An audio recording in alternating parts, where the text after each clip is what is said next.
Welcome to Divya Kirti classes. आज हम physics का chapter 11 dual nature of radiation and matter का वन शॉट रिवीजन करेंगे, जिसमें हमारा जो पहला टॉपिक है जिसका नाम है इलेक्ट्रॉन एमिशन। क्या होता है electron emission? It is the phenomenon of emission of electrons from the metal surface and the minimum energy required to eject the electrons from the metal surface, जिसे आप लोग वर्क फंक्शन कहते हो, जिसे हम डिनोट करते हैं पाई नॉट से या डब्ल्यू नॉट से। और मोस्टली इसकी जो वैल्यू होती है वो इलेक्ट्रॉन वोल्ट में मेजर की जाती है। वर्क फंक्शन होता क्या है? एच न्यू नॉट, और न्यू नॉट की वैल्यू होती है H C by lambda naught, यानी न्यू नॉट की वैल्यू होती है C by lambda naught. Electron emission can be obtained from the following physical processes. Number one, thermionic emission. It is the phenomenon of emission of electrons from the metal surface when heated suitably. Number two, photoelectric emission. The phenomenon of emission of electron from the metal surface when the light radiation of suitable frequency falls on it. Third हमारे पास है field emission. It is the phenomenon of emission of electrons from the metal surface under the applications of strong electric field. जब electric field strong होगी तभी आपका ये emission possible होगा। Next आपके पास है photo electric effect, the phenomenon of emission of electrons from the metal surface when the light of suitable frequency falls on it. Photo electric emission के mainly 4 laws होते हैं, जिनको हम laws of photo electric emission कहते हैं। जिनमें से first law क्या कहता है हमसे? फॉर द गिवन मेटल और frequency of incident radiation, the number of photo electrons emitted per second is directly proportional to intensity of incident light, provides nu is greater than nu naught. Nu का मतलब क्या होता है? Frequency of incident radiation, और nu not का मतलब होता है थ्रेशोल्ड फ्रीक्वेंसी। यानी number of photo electrons emit हो रहे हैं पर सेकंड के अंदर, वो हमेशा इंटेंसिटी पे डिपेंड करते हैं। लेकिन कंडीशन कब होगी? तो new greater than nu naught होगा। ये आपका पहला लॉ हो गया। सेकंड लॉ हमसे क्या कहता है? सेकंड लॉ कहता है for the given metal the minimum frequency of the incident radiation below which no photoelectric emission takes place, और उस फ्रीक्वेंसी को हम थ्रेशोल्ड फ्रीक्वेंसी कहते हैं। यानी वो एक पर्टिकुलर फ्रीक्वेंसी है, उस फ्रीक्वेंसी से अगर नीचे हम जाते हैं तो कभी भी कोई फोटोइलेक्ट्रिक एमिशन नहीं होगा। थर्ड लॉ हमसे क्या कहता है? The maximum kinetic energy of photoelectrons is directly proportional to frequency of incident light, provides, ये कंडीशन भी nu greater than nu naught होगी। यानी कि जब फ्रीक्वेंसी ऑफ इंसिडेंट लाइट हमेशा थ्रेशोल्ड फ्रीक्वेंसी से ज्यादा होगी, उस समय जो मैक्सिमम काइनेटिक एनर्जी है वो डायरेक्टली प्रोपोर्शनल होगी किसके? आपकी फ्रीक्वेंसी के। हाँ, एक बात जरूर ध्यान रखें, जो काइनेटिक एनर्जी है वो इंडिपेंडेंट होगी किसके? इंटेंसिटी ऑफ इंसिडेंट लाइट के। चौथा और लास्ट हमारा जो लॉ है वो क्या कहता है? Photo electric emission is the instantaneous process. Instantaneous का मतलब होता है कभी कभी होने वाला प्रोसेस है। जब फोटो यानी कि फोटॉन्स किसी मेटल सरफेस पे टकराएंगे तो फोटो इलेक्ट्रॉन्स एमिट होंगे, वरना एमिट नहीं होंगे। यानी the time lag between the incident of radiation and emission of photo electrons is very small, less than 10 की पावर -9 सेकेंड। ध्यान रखना, ये जो चारों के चारों जो लॉज हैं ये बहुत इंपॉर्टेंट है, आप इनको जरूर तैयार करेंगे। जब हम बात करेंगे फोटो इलेक्ट्रिक इफेक्ट के बारे में, तो वहां पर मेनली हमारे पास 3 इफेक्ट आएंगे: effect of potential, effect of frequency, effect of intensity. आप इनको ध्यान रखेंगे।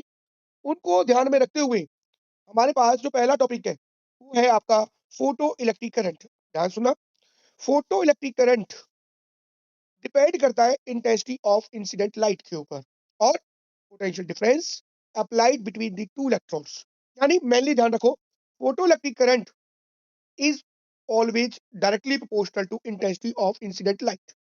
अगर इंटेंसिटी ऑफ इंसिडेंट लाइट बढ़ेगी तो नंबर ऑफ फोटो इलेक्ट्रॉन्स बढ़ेंगे, और नंबर ऑफ फोटो इलेक्ट्रॉन्स बढ़ने से फोटो इलेक्ट्रिक करंट भी बढ़ेगा। लेकिन इनका इफेक्ट ना तो फ्रीक्वेंसी के ऊपर, ना काइनेटिक एनर्जी के ऊपर, और ना स्टॉपिंग पोटेंशियल पे नहीं पड़ेगा।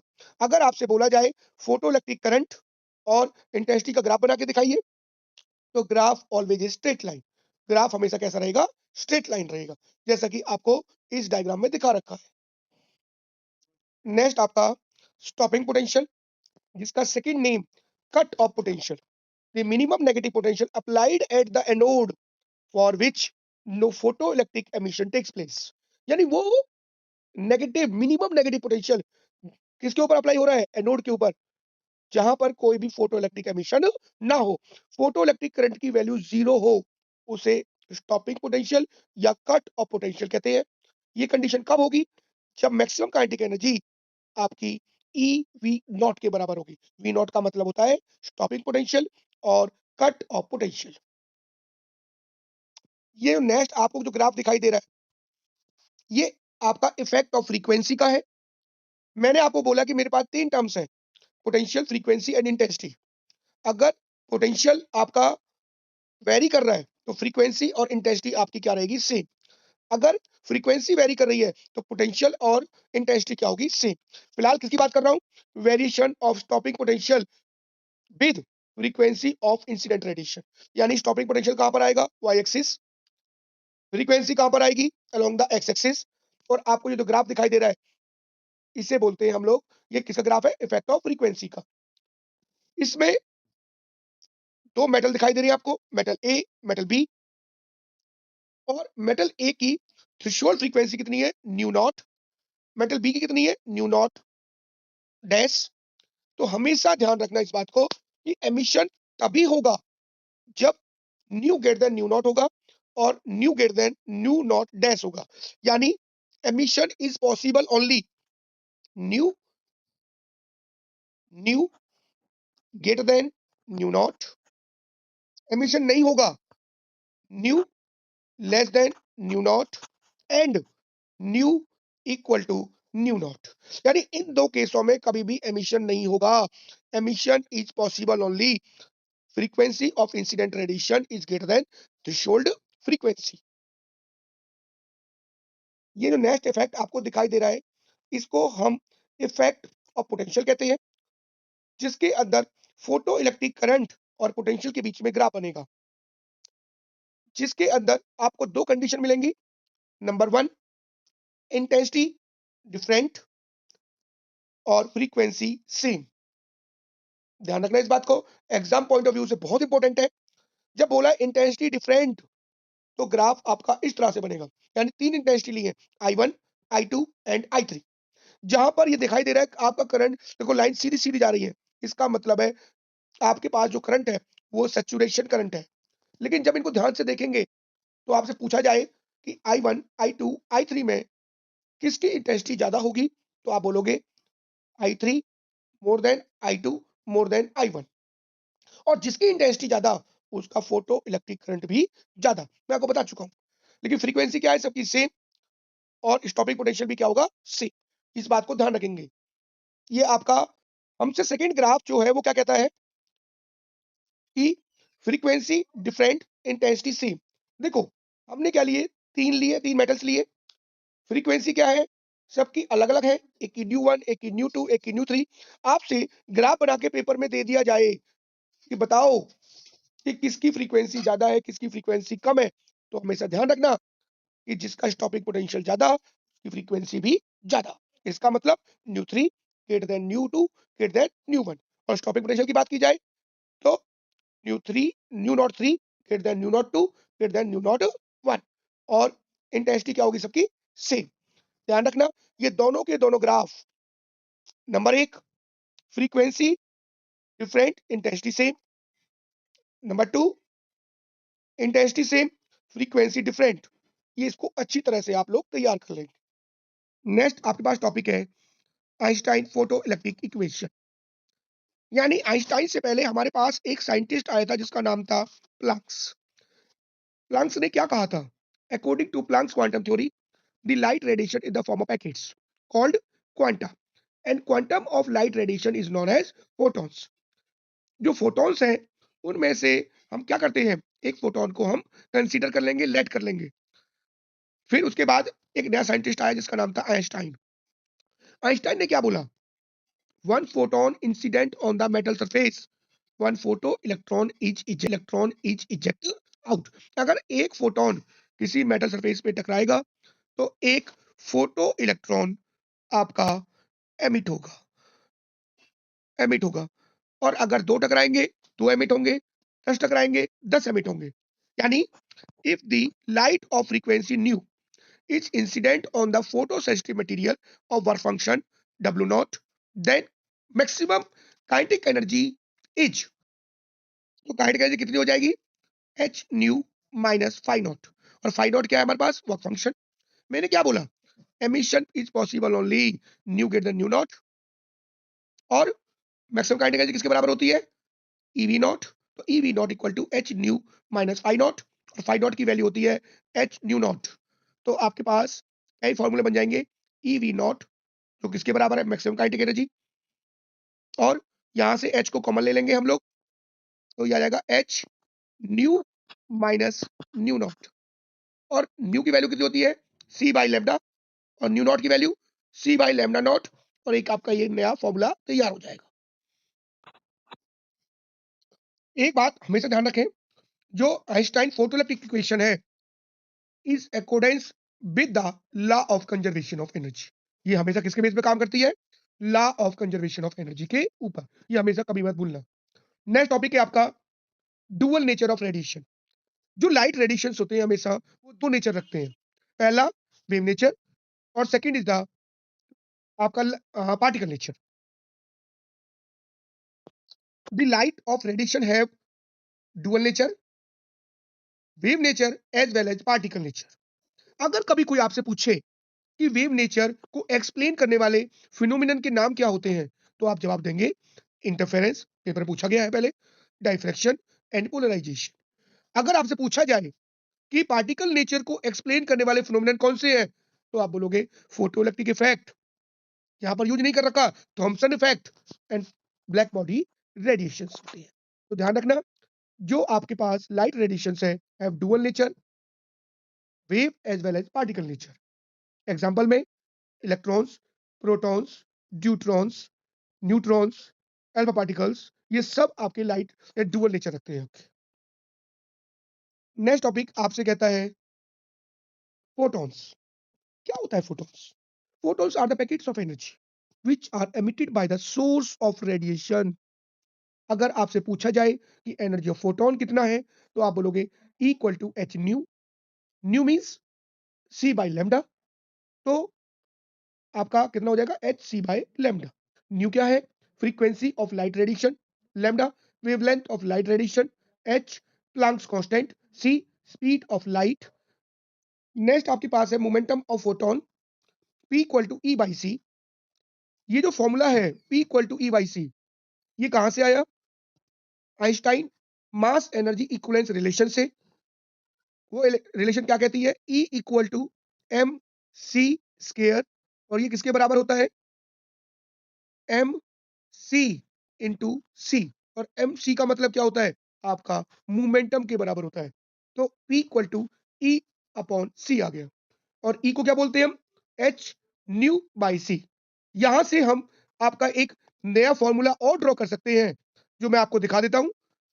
वो कितना बनेगा आपका, ये बनेगा आपका एच अपॉन लैम्डा बनेगा।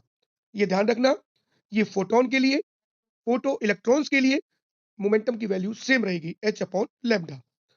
नेक्स्ट प्रॉपर्टी हमसे क्या कहती है फोटोन की, कि photons has zero rest mass, photon cannot exist at rest, the moving mass of photon is m equal to e upon c square, e की value h nu by c square। ये ध्यान रखेंगे आप। Next property आपसे क्या कहती है, all photons of light of particular frequency or wavelength have the same frequency होगी, equal to h nu h c by lambda, and momentum h by lambda अभी बताया था मैंने आपको, whatever be the intensity of radiation. Next property क्या कहती है? Photon energy is independent of the intensity of radiation. Paper में कभी आप लोगों से पूछे कि right the 3-4 properties of photons, तो जो प्रॉपर्टीज आसान हो वो आसानी से आप पेपर में. नेक्स्ट प्रॉपर्टी आपसे क्या कहती है कि photon is a neutral particle, are not deflected electric field as well as magnetic field. यानी फोटोन ना तो इलेक्ट्रिक फील्ड की तरफ डिफ्लेक्ट होता है और ना ही मैग्नेटिक फील्ड की तरफ डिफ्लेक्ट होगा. नेक्स्ट टॉपिक जो बात करते हैं, डी ब्रोगली वेव, जिसे हम मैटर वेव्स बोलते हैं. A wave can associates with the motion of the material particle. यानी एक wave can guide the motion of the material particle. जैसे कोई पार्टिकल अगर मूव कर रहा है तो उस पार्टिकल को मूव कराने के लिए जिस वेव की जरूरत पड़ती है उसे आप डी ब्रोगली वेव और मैटर वेव कहते हैं. चैप्टर का सबसे important topic, D Broglie wavelength of an electron. क्या होता है वो? अगर कोई भी इलेक्ट्रॉन एक्सेलरेट करता है जिसका पोटेंशियल डिफरेंस v वोल्ट हो, तो उसकी जो काइनेटिक एनर्जी होती है हाफ mv स्क्वायर, जिसे हम कहते हैं ev, उससे आप लोग क्या निकाल लोगे? यहां एक फॉर्मूला बन जाएगा v का. यहां से अगर हम डी ब्रोगली वेवलेंथ निकालना चाहें तो डी ब्रोगली वेवलेंथ हमारी कितनी आएगी? Lambda equal to h upon mv, यानी h अपॉन में 2 under root 2 m ev by m. तो सॉल्व करेंगे तो ध्यान रखना lambda equal to h upon 2 m e into v का under root. m mass of electron, e charge of electron, और v क्या है हमारे पास? ये आपका पोटेंशियल जो एक्सेलरेट कर रहा है. और अगर h की वैल्यू गिवन हो, m की वैल्यू गिवन हो, e की वैल्यू गिवन हो, तो आपके पास जो लैम्डा की वैल्यू कितनी आएगी? 12.27 अपॉन रूट वी एंगस्ट्रॉम. यानी एचबीएससी के बच्चों के लिए इसमें से डायरेक्ट, इस फॉर्मूले से डायरेक्ट क्वेश्चन पूछे जा सकते हैं. आगे ध्यान रखेंगे आप लोग. D Broglie wavelength independent of the charge and nature of the material particle. यानी डी ब्रोगली वेवलेंथ कभी भी ना तो चार्ज पे डिपेंड करता है और ना किसी भी पार्टिकल के नेचर के ऊपर डिपेंड करता है. और अगर हम इसी फॉर्मूले को काइनेटिक एनर्जी की फॉर्म में लेके आएंगे तो ये फॉर्मूला हमारा कितना बनेगा? Lambda equal to h upon 2m k. आगे जाने के बाद जो पीछे हमने जो किया था अभी, यानी k इक्वल टू हमारे पास कितना आया था? E इंटू वी आया था. यही फॉर्मूला तो था वो. ये किसकी फॉर्म में है? काइनेटिक एनर्जी की फॉर्म में. और वो किसके फॉर्म में था? एक्सेलरेटेड पोटेंशियल की फॉर्म में था. कभी कभी ये फॉर्मूला आपने टेम्परेचर की फॉर्म में भी पढ़ा होगा, जिसमें कहीं वेवलेंथ निकालने के लिए आ जाए और टेम्परेचर आपको गिवन दे जाए, तो उसके लिए इस फॉर्मूले को याद रखेंगे. For the gas molecule of mass m, temperature T kelvin, तो डी ब्रोगली वेवलेंथ कितनी आएगी? Lambda equal to h upon 3m kT का अंडर रूट, जिसमें m क्या है? मास ऑफ मॉलिक्यूल, k क्या है? वोल्टेज मैनन कांस्टेंट, T क्या है? आपका टेम्परेचर है. ध्यान रखना टेम्परेचर किसके अंदर है? केल्विन के अंदर. आज हम सभी chapter 11 dual nature of radiation and matter के बारे में पढ़ेंगे. ये आपका जो चैप्टर है बहुत ही छोटा है, आसान है और ज्यादा टफ क्वेश्चन इसमें से नहीं आते हैं. इसमें टोटल आपके 4 टॉपिक्स हैं, 4-5 टॉपिक्स हैं आपके, जिनमें से एक टॉपिक को छोड़ के except one topic, effect of potential, effect of frequency, effect of intensity को छोड़ के बाकी सभी को मैंने इसमें कवर किया है. जो टॉपिक हमने कवर किए हैं, photoelectric effect and wave theory of light, second Einstein photoelectric equation, energy quantum of radiation, third particle nature of light and photon, fourth the wave nature of matter. ये total हम 4 topic cover करेंगे, जिसमें इनके derivations, reasoning questions, numericals सब इसमें cover करेंगे हम लोग. सबसे पहले देखेंगे कि कौन कौन से डेरिवेशंस या डेफिनेशंस इस चैप्टर में से आ सकती हैं. फर्स्ट क्वेश्चन की बात करते हैं. Define the terms. First, threshold frequency denote किसे करते हैं? Nu naught. क्या होती है? The minimum frequency below which no photo electric emission takes place. एक पर्टिकुलर फ्रीक्वेंसी से नीचे फोटो इलेक्ट्रिक एमिशन नहीं होता, उसे आप थ्रेशोल्ड फ्रीक्वेंसी कहते हैं। Second is the work function, जिसे डब्ल्यू नॉट और फाई नॉट से डिनोट करते हैं। Minimum energy required to eject electron from metal surface define कर सकते हैं। थर्ड क्वेश्चन स्टॉपिंग पोटेंशियल, इसी का दूसरा नाम है cut off potential. Negative potential applied at the anode for which no photo electric emission takes place. Denote किसे करते हैं? वी नॉट से। फोर्थ फोटो इलेक्ट्रिक इफेक्ट, सभी जानते होंगे, the phenomenon of emission of electrons from metal surface when the light of suitable frequency falls on it. ये जो चार डेफिनेशंस आपको दिखाई दे रही हैं, ये एग्जाम पॉइंट ऑफ व्यू से इंपॉर्टेंट है। क्वेश्चन नंबर 2 देखिए, state laws of photo electric effect derive these laws from Einstein photo electric equation. Photo electric equation, हमें क्या करना है? लॉज बताने हैं फोटो इलेक्ट्रिक इफेक्ट के। टोटल 4 लॉ हैं, चारों के बारे में बता देंगे। ड्राइव क्या करेंगे? These laws from Einstein equation, यानी इन लॉ की सहायता से आइंस्टाइन इक्वेशन को किस तरह से हम लोग क्या करके दिखाएंगे? सॉल्व करके दिखाएंगे। यानी कि उन लॉ को हमें क्या करके दिखाना है?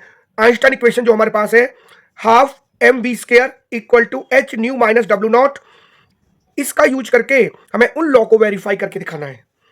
तीसरा, derivation of Einstein photo electric equation, Einstein equation को प्रूव करके दिखाना है। यानी kinetic energy equal to H nu minus में फाई नॉट। फाई नॉट का मतलब वर्क फंक्शन, वर्क फंक्शन की वैल्यू होती है एच न्यू नॉट, तो आप इसको ऐसे भी लिख सकते हैं H bracket new minus nu not. Fourth question most important है, आप लिख सकते हो उसके ऊपर, इंपोर्टेंट सारी है लेकिन सबसे ज्यादा इंपोर्टेंट है D Broglie wavelength of an electron, जिसके अंदर पूछने के लिए ये भी आ सकता है lambda equal to h upon 2 me का अंडर रूट प्रूव करके दिखाओ, या h अपॉन 2 mev का अंडर रूट प्रूव करके दिखाओ, या हम h की वैल्यू, m की value mass of electron, charge of electron की वैल्यू को पुट कर दे तो 12.27 अपॉन रूट वी भी प्रूव करने के लिए आप लोगों से पूछ सकता है। क्वेश्चन नंबर हमारे पास फिफ्थ है, a transmitter of 10 kilowatt each emitted radio waves of wavelength 500 meter. How many photons per second are emitted by the transmitter? क्या कह रहा है? हमारे पास एक ट्रांसमीटर है जिसमें की पावर हमको दे रखी है 10 किलोवाट, पी लिख लेंगे, हमें वेवलेंथ हमको दे रखी है 500 मीटर, और निकालना क्या है? Number of photons per second. सबसे पहले हम क्या करेंगे? Power equal to energy upon time, तो यहां से हम एनर्जी को फाइंड आउट कर लेंगे, मैं आपको हिंट दे रहा हूं, करना आपको ही है। उसके बाद हम क्या करेंगे? Using E equal to n h nu, nu क्या होता है? सी बाई लैम्डा, एन की वैल्यू ये आपके सामने आ गई, ई आपको गिवन हो जाएगा, लैम्डा पता है, एच प्लंक्स कांस्टेंट की वैल्यू आपको नॉन है, और सी आप जानते हैं, आसानी से फोटॉन्स पर सेकेंड निकाल सकते हैं। Question number 6, light of wavelength 500 nanometre fall on a metal surface whose work function is 1.9 electron volt. Find number 1 energy of photon in electron volt, second kinetic energy of photo electrons emitted, and third stopping potential. ये जो question आपको 6 number का दिखाई दे रहा है, ये काफी important question है। आइंस्टाइन इक्वेशन के ऊपर अगर कोई न्यूमेरिकल जब आता है तो वो जितने मार्क्स में होगा उतने ही पॉइंट आपसे पूछेगा, जिसमें इसमें देखो 3 पार्ट पूछे हुए हैं, इसका मतलब ये पेपर में 3 मार्क्स में आया हुआ है। तो सबसे पहले हम क्या करेंगे? हमें वर्क फंक्शन हमको गिवन है, वेवलेंथ हमको गिवन है, पहले हम क्या निकालेंगे? फोटोन की एनर्जी निकालेंगे, equal to h C by lambda, यहां से ई निकल जाएगा, काइनेटिक एनर्जी निकालेंगे, आइंस्टाइन इक्वेशन लगा देंगे, kinetic energy equal to H nu minus W nought, सब कुछ हमें पता है, आसानी से क्या निकाल लेंगे? यहां से हम काइनेटिक एनर्जी निकालेंगे। उसके बाद स्टॉपिंग पोटेंशियल, उसका फॉर्मूला होता है E V nought equal to half of m v square. यहां पर काइनेटिक एनर्जी की वैल्यू हम निकाल चुके हैं, जब काइनेटिक एनर्जी की वैल्यू हमने निकाल ली है तो यहां से वी नॉट की वैल्यू फाइंड आउट हो जाएगी। इस तरह से हम पूरे क्वेश्चन को सॉल्व इजीली कर सकते हैं। क्वेश्चन नंबर 7 देखेंगे, if light of wavelength 412.5 nanometer is incident on each of the metals given in table, which one will show photo electric emission and why. ये क्वेश्चन सेम क्वेश्चन है, थोड़ा सा फर्क है, ध्यान देंगे। हमारे पास ये मेटल्स दे रखे हैं Na, K, Ca और MO, सोडियम है, पोटासियम है, कैल्शियम है, और ये वर्क फंक्शन है 1.92, 2.15, 3.20, 4.17। इनका मतलब क्या है? सोडियम का वर्क फंक्शन इतना है, पोटासियम का इतना है, तो सबके वर्क फंक्शन दिए हुए हैं। हमसे क्या कहता क्या है कि किसके अंदर एमिशन होगा और किस में एमिशन नहीं होगा। अगर इलेक्ट्रॉन निकलेंगे मेटल के सरफेस से तो एमिशन होगा, वरना नहीं होगा। तो इसके लिए हम लोग क्या करेंगे, सिंपल आपको मैं हिंट दे रहा हूं। वेवलेंथ आपको गिवन है, पहले आप एनर्जी निकालेंगे hc/λ किसके अंदर, इलेक्ट्रॉन वोल्ट के अंदर। फिर बड़े ध्यान से देखेंगे वर्क फंक्शन हमको चारों गिवन है। E यानी कि हमारे पास जो एनर्जी ऑफ फोटोन है, अगर ग्रेटर देन वर्क फंक्शन है सो एमिशन, तो वो एमिशन करेगा शो, और अगर उससे कम है तो इसका मतलब है उसके अंदर एमिशन नहीं होगा। तो आप इजिली किसी भी मेटल के बारे में जिसका वर्क फंक्शन आपको गिवन हो, एमिशन होगा या नहीं होगा, आसानी से फाइंड आउट कर सकते हैं। नेक्स्ट क्वेश्चन है 8th, the maximum kinetic energy of photo electrons emitted is double. ध्यान देना, when the wavelength of light incident on the photosensitive surface changes from λ1 to λ2, deduce the expression for threshold wavelength, frequency पूछ सकता था, and work function for the metal surface in terms of λ1 and λ2। Question को ध्यान से देखें। सबसे पहले जो काइनेटिक एनर्जी है उसको डबल कह रहे हैं। वेवलेंथ पहले λ1 थी, बाद में कितनी कर दिया, λ2, और थ्रेशोल्ड वेवलेंथ और वर्क फंक्शन को हमें बताना है इसकी λ1 एंड λ2 की फॉर्म में। कोई दिक्कत नहीं है, मैं आपको हिंट, हल्की सी हिंट दे देता हूं। हमारे पास जो काइनेटिक एनर्जी है, मैं ई से लिख रहा हूं, किसके बराबर हो गया, hc/λ माइनस फाई नॉट होता है। क्या कर दोगे, hc/λ माइनस hc/λ नॉट हो गया। यहां पर हम क्या कर देंगे, इसको लैम्डा नॉट कर दो, लैम्डा बोल दो, और ये वाला कितना हो गया, 1। अगले वाले में क्या कह रहा है ये हमारे पास, काइनेटिक एनर्जी को आपने क्या कर दिया, डबल कर दिया, hc/λ2 माइनस hc/λ नॉट। दो इक्वेशंस हो गई। पहली इक्वेशन की वैल्यू ई की को पूरी की यहां रख देंगे, सॉल्व कर लेंगे, और सॉल्व करने से आसानी से थ्रेशोल्ड वेवलेंथ और वर्क फंक्शन फाइंड आउट हो जाएगा। नेक्स्ट क्वेश्चन जो 9th है, बहुत इंपॉर्टेंट क्वेश्चन है। जिस क्वेश्चन को पूरे को मैं यहीं पर ही आपको सॉल्व करके दिखाऊंगा। क्वेश्चन को ध्यान से देखेंगे। The wavelength lambda of a photon and D Broglie wavelength of an electron have the same value. Show that the energy of photon is 2 lambda mc by h times the kinetic energy of electron, where m, c and h have their usual meaning। सबसे पहले हम लोग क्या करेंगे इस question के अंदर, question को थोड़ा ध्यान देंगे। हमें फोटोन की वेवलेंथ दे रखी है, इसकी हम एनर्जी निकाल लेंगे, किसकी, फोटोन की। फोटोन की एनर्जी होती है h न्यू, यानी hc/λ। फिर de Broglie wavelength of an electron lambda h/2m e into E. किसकी बात कर रहा हूं मैं, इलेक्ट्रॉन की। स्केयरिंग कर दो, स्केयरिंग करोगे तो कितना आएगा, lambda square equal to h square 2m e into E. यहां से ई आ जाएगा आपका h square 2m lambda square. हमें क्वेश्चन क्या पूछा है, show that energy of photon, ये रही फोटोन की एनर्जी ईपी, टाइम्स है किसके, इलेक्ट्रॉन के, इलेक्ट्रॉन्स की एनर्जी से डिवाइड कर दो, hc/λ, इसको उल्टा कर दीजिए, 2m कितना आ गया, लैम्डा स्क्वायर बटे h स्क्वायर। एक h से एक h कट गया, लैम्डा से लैम्डा कट गया, तो कितना आ गया, 2m lambda c by h हो गया। तो टोटल कितना आ गया सॉल्व के, EP equal to 2m lambda c by h। ये आ गया बेटा। क्या मतलब है इसका, एनर्जी ऑफ फोटोन ईपी इसके बराबर है 2 lambda mc by h times kinetic energy of electron.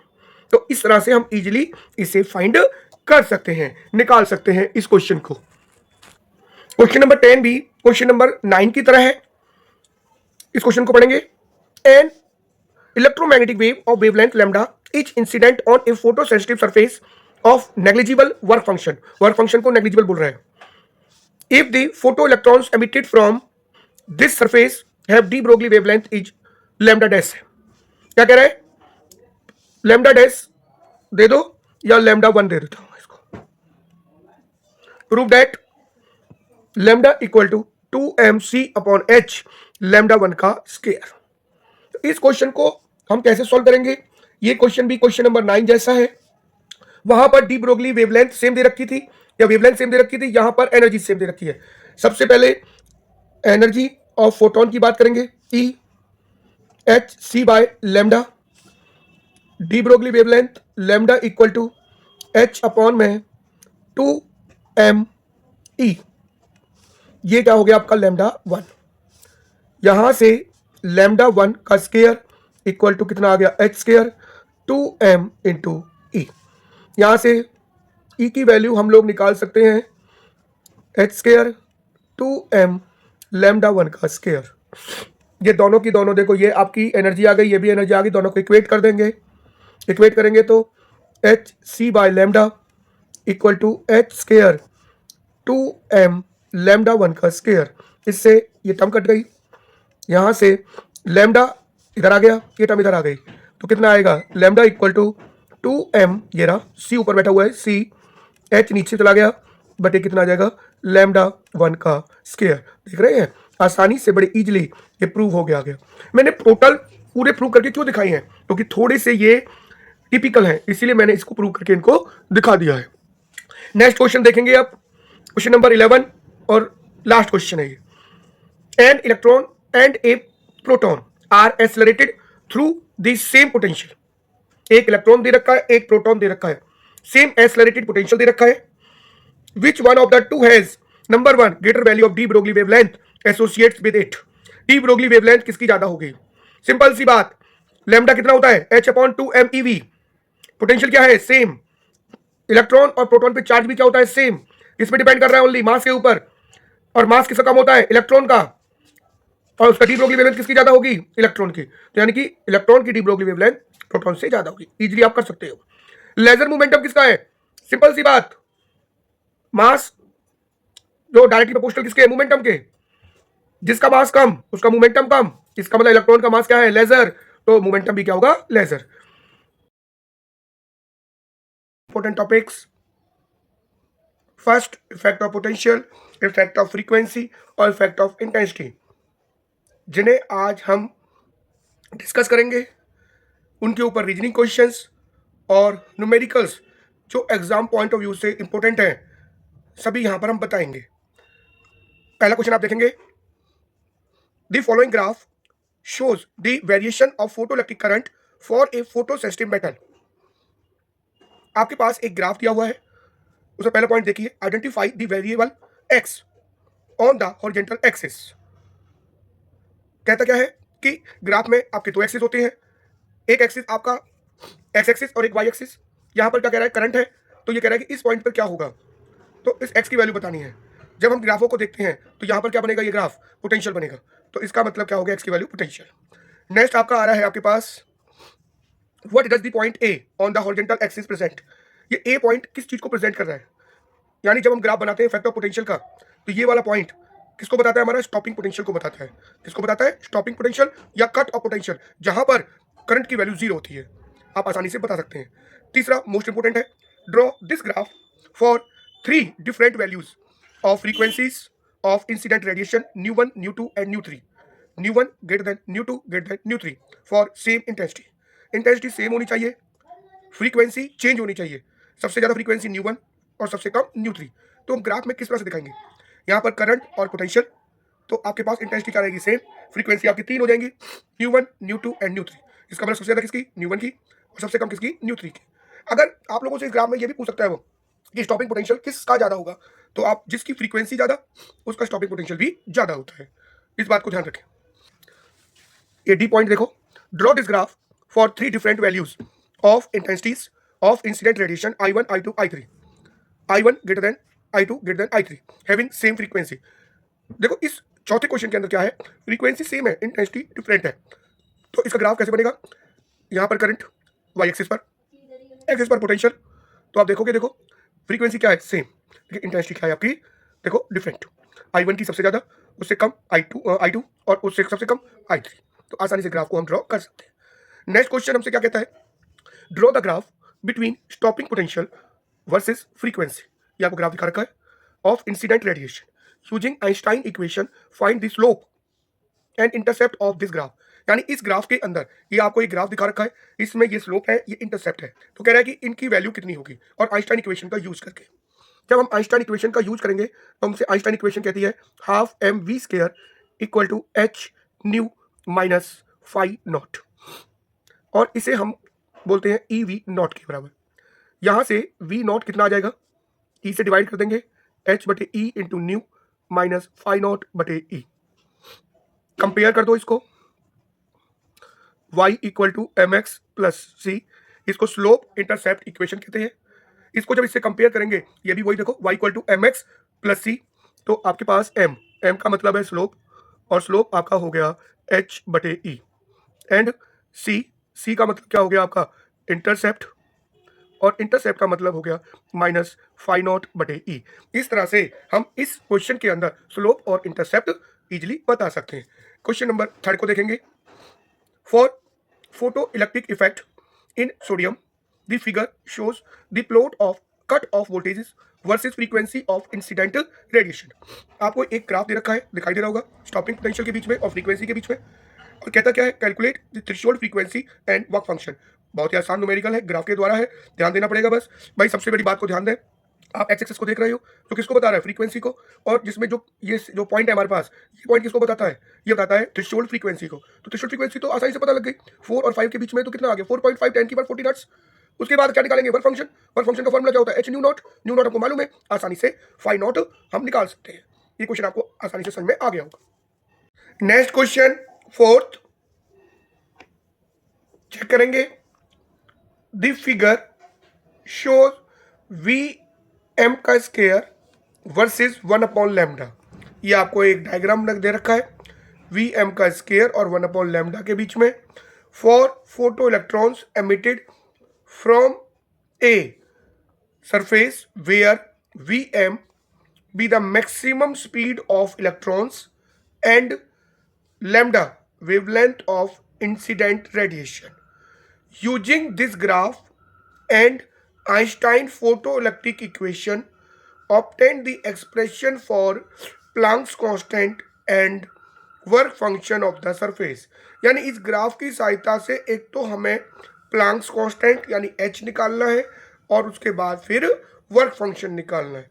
तो ध्यान से देखेंगे, इसको हम अभी चेक करते हैं। तो इसका हम जो सॉल्यूशन करेंगे, तो सबसे पहले हम क्या करेंगे, आइंस्टाइन इक्वेशन का यूज करा रहा है। तो आइंस्टाइन इक्वेशन क्या कहती है हमसे, हाफ एम वी एम का square H C by lambda minus phi naught, half M V M का square H C by lambda, और ये हो जाएगा H C by lambda naught. यहाँ से 2 से इधर मल्टीप्लाई कर दे, m से डिवाइड कर दे, तो ये हो जाएगा वी एम का square equal to 2hc by lambda minus, और m से भी मल्टीप्लाई, इधर हो जाएगा 2hc बटे m लैम्डा नॉट। इसे आप कंपेयर करेंगे,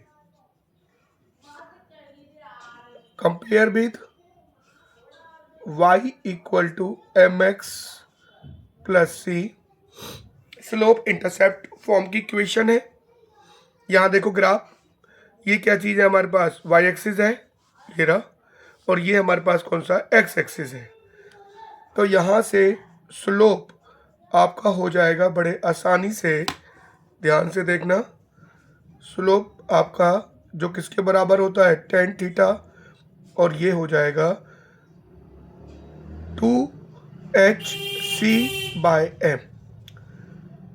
और यहाँ से इजली h की वैल्यू को हम निकाल सकते हैं, m tan theta upon 2c।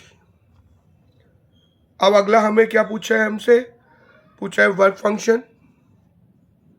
जब हम वर्क फंक्शन निकालेंगे फाई नॉट क्या होता है, H nu nought h C by lambda nought. तो आपके पास फाई नॉट कितना हो जाएगा, c by lambda nought, h की वैल्यू ये रख देंगे तो m tan theta upon 2c। C से सी काट दिया, फाई नॉट की वैल्यू जो आई वो आ गई m tan theta upon 2 lambda nought. ये देख रहे हो आप, हमने दोनों चीज प्रूव करके दिखा दी। हमने एच भी निकाल के दिखा दिया, प्लांक्स कांस्टेंट, और वर्क फंक्शन भी फाइंड आउट कर दिया। नेक्स्ट क्वेश्चन हम देखेंगे fifth. Draw the graph between photo electric current and intensity of incident radiation keeping potential and frequency remain constant. क्या कहता है, जब पोटेंशियल और फ्रीक्वेंसी में कोई भी चेंज ना हो तो फोटो इलेक्ट्रिक करंट और इंटेंसिटी का ग्राफ बना के दिखाओ। ये आपका ग्राफ बहुत ही इंपॉर्टेंट है और आसान है, कुछ भी नहीं है इसके अंदर। सिंपल सा ग्राफ बनेगा, यहाँ पर इंटेंसिटी रखेंगे हम लोग और यहाँ पर करंट रखेंगे। और हम ये जानते हैं कि इंटेंसिटी के बढ़ाने से नंबर ऑफ फोटो इलेक्ट्रॉन्स बढ़ते हैं और उससे फोटो इलेक्ट्रिक करंट भी बढ़ता है। तो ग्राफ हमेशा कैसा रहेगा, स्ट्रेट लाइन। इस बात को ध्यान रखेंगे। नेक्स्ट आपके पास कुछ मेरे पास इंपोर्टेंट पॉइंट्स हैं जिसके बेसिस पर आप रीजनिंग क्वेश्चंस को निकाल सकते हैं। इन पे थोड़ा ध्यान दें। जैसे number of photo electrons directly proportional to intensity directly proportional to photo electric current. यानी कि नंबर ऑफ फोटो इलेक्ट्रॉन्स बढ़ेंगे तो इंटेंसिटी बढ़ेगी, इंटेंसिटी बढ़ेगी तो फोटो इलेक्ट्रिक करंट बढ़ेगा, but not depends frequency, stopping potential and kinetic energy. लेकिन frequency के बढ़ाने से, स्टॉपिंग पोटेंशियल के बढ़ाने से, काइनेटिक एनर्जी के बढ़ाने से ऊपर इन तीनों चीजों पर कोई भी इफेक्ट नहीं होगा। अगला पो देखो, frequency is directly proportional to stopping potential is directly proportional to kinetic energy. यानी फ्रीक्वेंसी बढ़ेगी तो स्टॉपिंग पोटेंशियल बढ़ेगा, स्टॉपिंग पोटेंशियल बढ़ेगा तो काइनेटिक एनर्जी बढ़ेगी, but not depends number of photo electrons, intensity और फोटो इलेक्ट्रिक करंट। अगर मैं आपसे कहूं कि frequency of incident radiation increase in double, what effect of kinetic energy, आप बोलोगे double. What effect of photo electric current, आप कहोगे no change, intensity no change. तो इस तरह का याद रखेंगे। नेक्स्ट देखेंगे अब, देखो मेरे पास एक ग्राफ बना हुआ है स्टॉपिंग पोटेंशियल और फ्रीक्वेंसी के बीच में। दो मेटल्स ले रखे, मेटल ए और मेटल बी। मेटल ए की frequency nu nought one threshold और इसकी nu nought two, work function W nought one W nought two. अगर इस ग्राफ पे ऐसे क्वेश्चन काफी आते हैं, रीजनिंग क्वेश्चन, 1 मार्क्स क्वेश्चन, कि किसकी थ्रेशोल्ड फ्रीक्वेंसी ज्यादा है। सिंपल सी बात है, जो आगे की एक्स एक्सिस में आगे की तरफ जा रहा है इसका मतलब उसकी थ्रेशोल्ड फ्रीक्वेंसी ज्यादा है।